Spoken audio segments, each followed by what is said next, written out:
A very good morning to all our Sports Today family members. The fury after the end of the Lord's Test still continues, although it is primarily from England's side.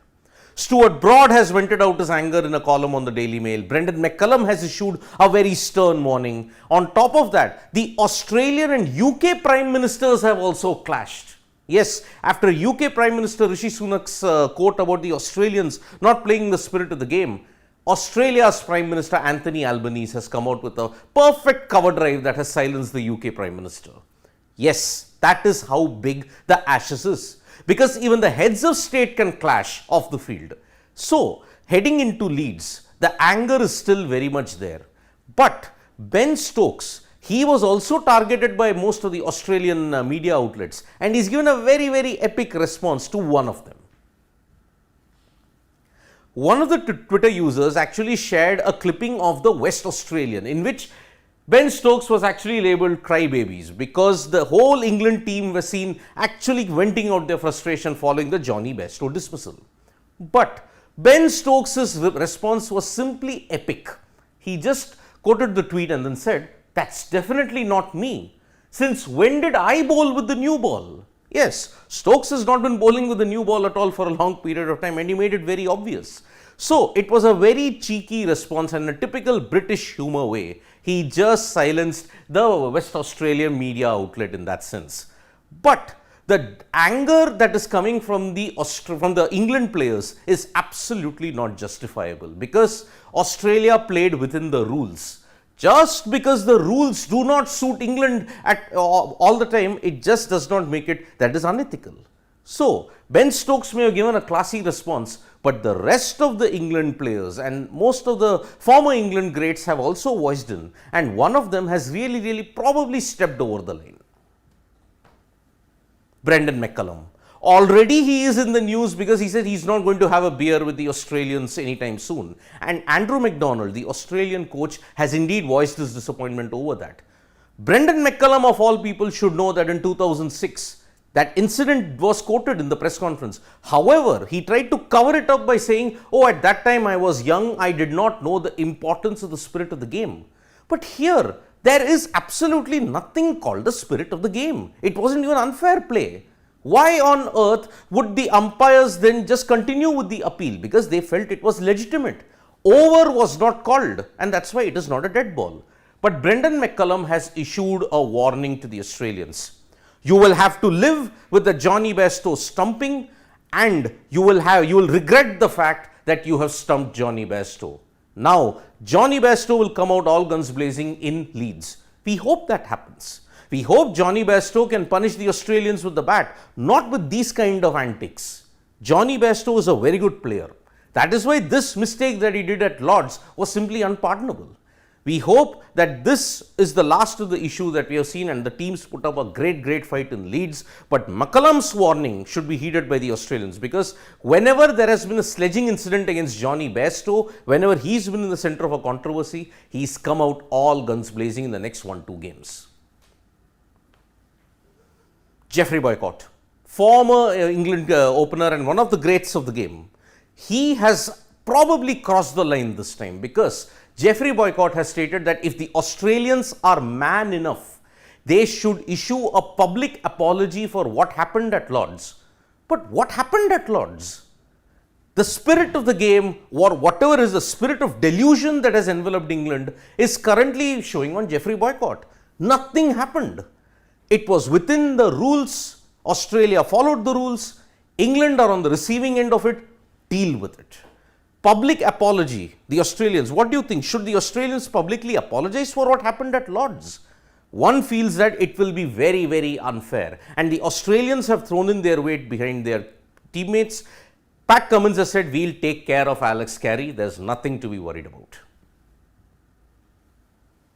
Stuart Broad. The pantomime villain who has always been there in the Australian conscience ever since 2013. 10 years later, he still continues to ruffle feathers. In the column that he wrote in the Daily Mail, he said that, "I was angered by Australia's decision, particularly having heard their lines about creating a new legacy as a team." He's talking about how Australia underwent a culture of change following the 2018 Sandpaper Gate scandal. But What did Australia do in that? A new legacy as a team. Yes, there is a new legacy. They are playing with the rules. If you would associate the past Australian teams, okay, they would touch the line when it came to the spirit of the game. So, you would call them borderline cheats in a way. But here, they have played within the rules. So, yes, Stuart Broad is right in saying that there is a new legacy as a team. Yes, Australia have created a new legacy, but his context is totally misplaced.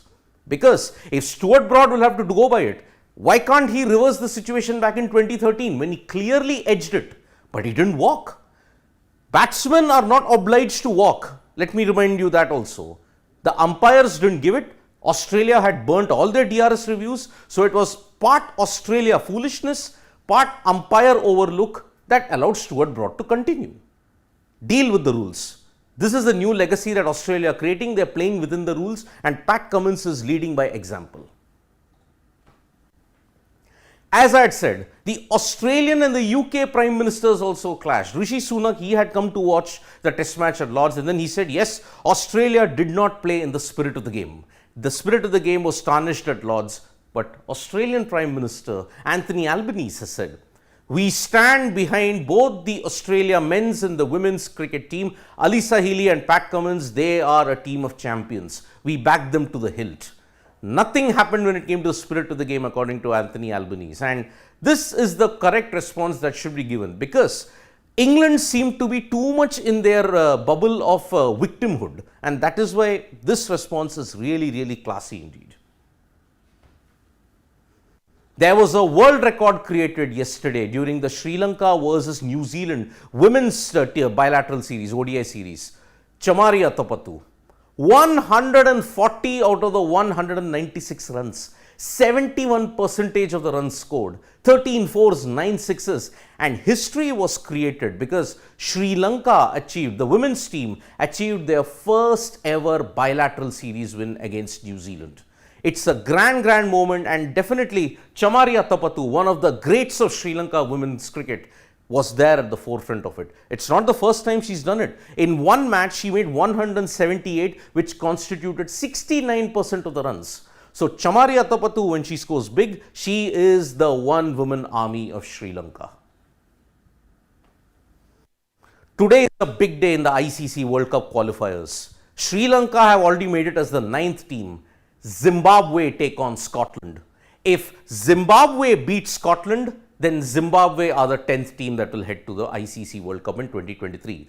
But if they lose and Scotland manage to beat Netherlands in their last game, then Scotland will become the 10th team. Zimbabwe have all on their hands because remember, if they lose this, Scotland have a great net run rate. They will have to hope that Netherlands beat Scotland in their last game. So it's all to play for in this ICC World Cup qualifier. If Zimbabwe beats Scotland, congratulations to them. They will be the 10th team. Moving on from the world of cricket to other sports, Wimbledon kicked off yesterday and Novak Djokovic continued his epic run with a straight sets win in the first round to advance to the next round.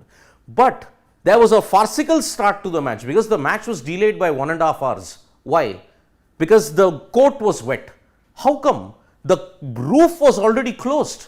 How did the water come onto the court? 1.5 hours to 2 hours, the players were waiting. Djokovic helped in some of the mopping, and that is why they could start the game slightly later. But yet again, the roof probably did not close on time, and that is why with the rain, the match was delayed. Venus Williams. 24th appearance for Venus Williams in the Wimbledon tournament, and unfortunately, her knee injuries ensured that she crashed out in the first round itself. Her opponent was just 2 years old when Venus Williams started playing in the Wimbledon tournament. So, to defeat her in 2023 was a big achievement. At the age of 43, she was one of the oldest players in the circuit now, and one feels that this is probably the last couple of games that Venus Williams might play in her career. We wish her well and hope that she goes out on the ultimate high. are some visa issues plaguing Vinesh Phogat. Remember, she wanted to go to Hungary to train in the wrestling championships. Remember, she's gearing up for the World Athletics, for the World Championships. She wants to train in Hungary. She wants to play in a couple of tournaments as part of the TOPS scheme. Her visit has been approved, but there are some visa complications. The MEA and the Sports Ministry have been involved in this, and they are ensuring that Vinesh Phogat gets her visa so that she can go and train in Hungary. Remember, the Asian Games qualification also might hinge a little bit on AUS decision, but at the end of the day, Vinesh Phogat, will she get a chance to train and come back to full fitness and training in Hungary? It remains to be seen. But we end this morning grab with some history making in the process. Today, India will take on Kuwait in the final of the SAFF Championships, the SAF Championships. Remember, if India win this, it will be their 9th title. Can Sunil Chhetri and co script a brilliant win over Kuwait and ensure that Indian football reaches the ultimate pinnacle? Today in the evening, you will see India take on Kuwait in the final of the SAF Championships. So that brings an end to this edition of the Morning Wrap. We'll be bringing you lots more stories throughout the day. And remember, we are also building up to the Ashes as well as India's tour of the West Indies, which is going to begin on 12th July onwards. Thank you so much, folks, for joining us for this live. We'll be back with more updates on sports today. Tap that bell icon so you know when we go live, and don't forget we are on Facebook, Twitter and Instagram as well. Thank you.